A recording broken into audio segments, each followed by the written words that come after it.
एक सन की राजा हर रोज सुबह अपनी रानी को खड़ी कर उसकी नथ में से 100 तीर निकालता और पूछता, है कोई इस धरती पर मेरे जैसा और कोई भी वीर मर्द? रानी बेचारी कहती कि नहीं महाराज, आप जैसा वीर पुरुष और कोई नहीं। समय बीता। एक बार रानी की माँ रानी से मिलने आई। जब उसने रानी की हालत देखी तो उसकी आंखों में पानी आ गया। बोली, बेटी ये कैसी हालत बना रखी है, बिल्कुल सूखी लकड़ी के समान हो गई हो। तुम्हें कोई बीमारी है, कोई दुख दे रहा है, या फिर तुम्हें समय से रोटी नहीं मिल रही? आखिर बात क्या है? अब रानी कैसे अपनी माँ को अपना दुख बताती कि राजा हर रोज सुबह उसे खड़ी कर उसकी नथ में से 100 तीर निकालता है। हर तीर में उसका कलेजा बाहर आने को हो जाता है। अगर वो जरा सी भी हिली या राजा जरा सा भी चुका तो प्राण गए। पर जब माँ ने बार बार दबाव देकर रानी से पूछा, तब रानी बोली, क्या बताऊँ माँ, किसी चीज की कोई कमी नहीं, अन्न का भंडार भरा हुआ है, पीने को अच्छा पानी है। तो फिर बात क्या है बेटी? माँ ने इस बार जब रानी का हाथ पकड़ अत्यंत रुदन स्वर में पूछा तो रानी टूट गई और अपनी वेदना प्रकट करते हुए कहा, माँ तुम्हारे जमाई राजा मेरी नाक की नथ में से 100 तीर निकालते हैं, जिससे मेरा हृदय थर थर कांपता है। मेरी तरफ आता हुआ हर तीर मुझे अपनी जिंदगी का आखिरी तीर प्रतीत होता है। यही बात मुझे हर समय अंदर ही अंदर खाए जाती है कि आज तेरा आखिरी दिन है, आज तेरा आखिरी दिन है। बस माँ, इसी चिंता के कारण कुछ भी खाना पीना मेरे हलक से नीचे नहीं उतरता। रानी की माँ ने हैरान होते हुए कहा, ये तुम क्या कह रही हो बेटी, ये कब हुआ? रानी बोली, माँ ये मत पूछो कब हुआ, ये पूछो कब नहीं हुआ। राजा हर रोज सुबह मुझे खड़ी करके सबसे पहले मेरी नथ में से 100 तीर निकालते हैं, उसके बाद ही अपना दिन शुरू करते हैं। बोली, कुछ बोलते भी हैं? रानी बोली, हाँ माँ कहते हैं। है इस धरती पर मेरे जैसा कोई और मर्द? रानी की माँ कुछ सोचते हुए बोली, बेटी चिंता मत कर, कल वो जब ऐसा पूछे तो कह देना, दुनिया में मर्द बहुत, घर नहीं तो बाहर बहुत, घर से बाहर निकलो शेर को स्वा शेर बहुत। इतना कह रानी की माँ अपनी बेटी से विदाई ले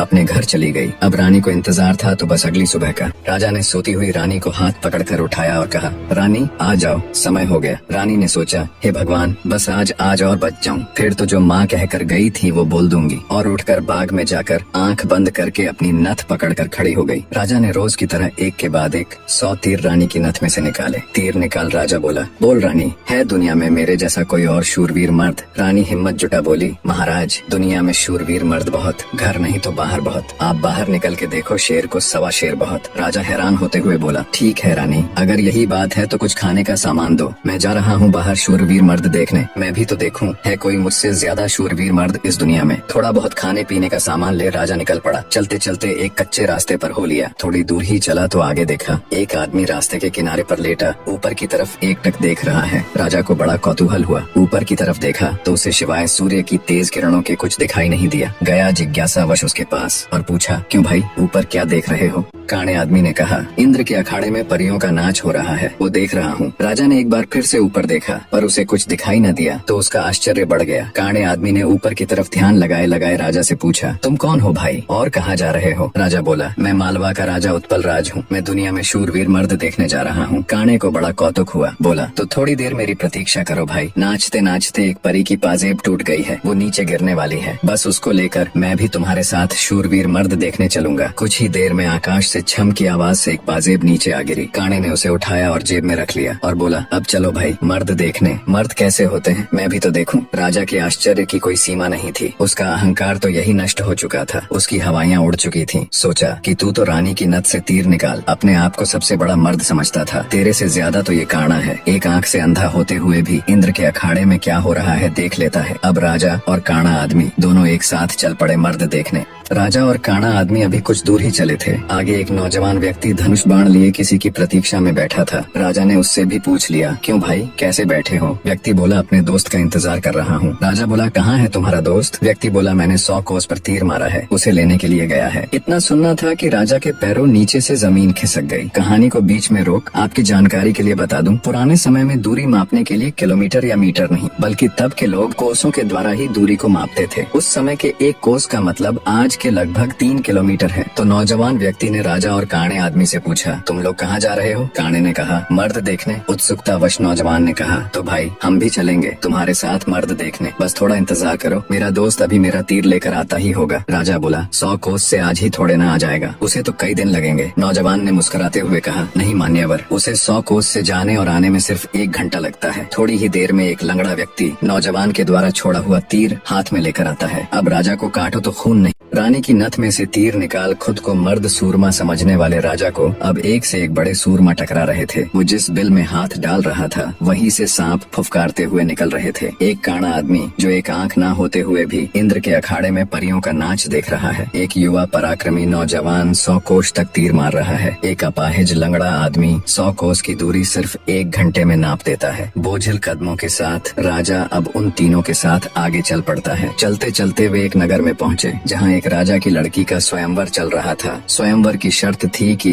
जो व्यक्ति 50 कोस से 2 घंटे में हंसता पान बोल सुपारी ला देगा उसी के साथ रानी का विवाह कर दिया जाएगा। चारों में से लंगड़ा ही इस काबिल था जो कोसों की दूरी मिनटों के हिसाब से तय कर सकता था। अंततः चारों की सलाह पर लंगड़ा व्यक्ति स्वयंवर की शर्त पूरी करने के लिए तैयार हो गया और शर्त अनुसार हंसता पान बोल सुपारी लाने के लिए चल पड़ा। रानी के स्वयंवर की शर्त अनुसार लंगड़ा व्यक्ति तेजी के साथ उस दिशा में बढ़ने लगा जहाँ हंसता पान बोल सुपारी का पेड़ था। अपनी दिव्य गति से थोड़े ही समय में वो उस पेड़ के पास जा पहुँचा। उसने सुपारी तोड़ी और अपनी जेब में डाल ली। सोचा अभी तो बहुत समय है, क्यों न थोड़ी देर सुस्ता लिया जाए। ये सोचकर वो उस पेड़ के नीचे सुस्ताने के लिए लेट गया। ठंडी हवा के झोंकों से जल्दी ही उसकी आंख लग गई। उधर तीनों की समय बीतने के साथ साथ चिंता बढ़ रही थी। 2 घंटे पूरे होने को आए थे, बस थोड़ा समय ही बचा था। नौजवान तीरंदाज ने कहा, इतना समय तो उसे कभी नहीं लगता, जरूर कुछ बात है। काने आदमी ने कहा, रुको मैं देखता हूँ। जब काने ने देखा तो वो पेड़ के नीचे सो रहा था और पेड़ से एक खूंखार जहरीला सांप उसे काटने के लिए उसकी तरफ बढ़ रहा था। जब ये बात उसने साथियों को बताई कि वो तो सो रहा है और एक जहरीला सांप उसकी तरफ बढ़ रहा है, तब तीरंदाज नौजवान ने काने से कहा, तुम मेरे तीर का निशाना सांप के फन पर लगाओ। काने ने कहा, हाँ ये ठीक है, निशाना लगाकर मैं हुंकारा भरूं तब तुम तीर छोड़ देना। काने ने तीर को सांप के फन की दिशा में लगाकर जैसे ही हूँ कहा, तीरंदाज ने तीर छोड़ दिया। तीर सीधा जाकर सांप के फन पर लगा और धड़ाक की आवाज के साथ सांप नीचे गिर गया। आवाज सुन लंगड़ा आदमी हड़बड़ाहट के साथ उठकर बैठ गया। देखा तो एक जहरीला सांप उसके पास मरा पड़ा है और उसके दोस्त का तीर सांप को लगा हुआ है। सारा माजरा समझते उसे देर न लगी। वो दिव्य गति से नगर की ओर दौड़ा। समय रहते वो हंसता पान बोल सुपारी लेकर राजमहल पहुंच गया। अब समस्या ये थी कि राजकुमारी पर असली हक किसका है। राजा अगर घर से मर्द देखने नहीं चलता तो ये सारा किस्सा ही शुरू नहीं होता। काना अगर अपनी दिव्य दृष्टि से देखकर लंगड़े व्यक्ति को सांप से नहीं बचाता तो राजकुमारी के स्वयंवर की शर्त कैसे पूरी होती। नौजवान तीरंदाज के पास 100 कोस तीर चलाने की क्षमता न होती तो भी उसके मित्र को सांप डस लेता और शर्त पूरी नहीं होती। लंगड़े व्यक्ति के पास दिव्य गति न होती तो भी राजकुमारी स्वयंवर की शर्त पूरी न होती।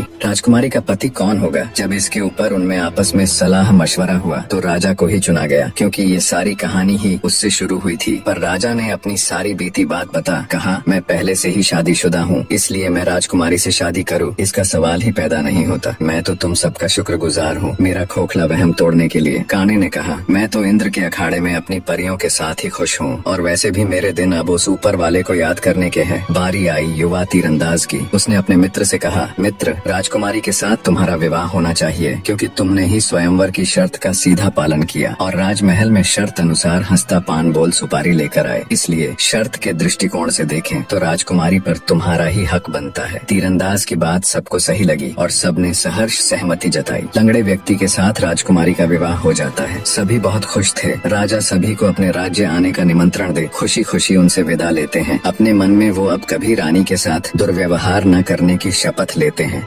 निष्कर्ष, वास्तविक वीरता केवल बाहरी शक्तियों में नहीं बल्कि आंतरिक विनम्रता, संयम और दूसरों की महत्ता को समझने में होती है। राजा उत्पल राज्य ने स्वयं को सबसे बड़ा शूरवीर माना और अपने अहंकार में अंधा हो गया था। वह अपनी रानी पर अत्याचार कर अपनी वीरता का प्रदर्शन करता था, परंतु वास्तव में वह अपने भीतर की हीन भावना और असुरक्षा को छिपा रहा था। अपनी यात्रा के दौरान राजा की ऐसे व्यक्तियों से मुलाकात होती है जिनकी क्षमताएं उससे कहीं अधिक होती हैं। उस एक आंख वाले व्यक्ति का दिव्य दृष्टि से इंद्र लोक का नृत्य देख पाना, उस युवा तीरंदाज का 100 कोस दूर तक तीर मारना और अपाहिज व्यक्ति का अद्वितीय वेग से दूरी तय करना, ये सभी घटनाएं राजा को यह समझाती हैं कि यह संसार अप्रतिम और असीम क्षमताओं का भंडार है। हर व्यक्ति में कुछ न कुछ विशिष्टता होती है और किसी को भी स्वयं से निम्न समझना उसके प्रति अन्याय है। अंततः सच्ची महानता और शक्ति आत्मनिरीक्षण, अपने अहंकार को त्यागने और हर व्यक्ति को उसकी श्रेष्ठता के साथ स्वीकार करने में है। अहंकार नष्ट करने से व्यक्ति का हृदय प्रेम, आदर और करुणा से भर जाता है, जो कि आध्यात्मिक उन्नति का मार्ग है।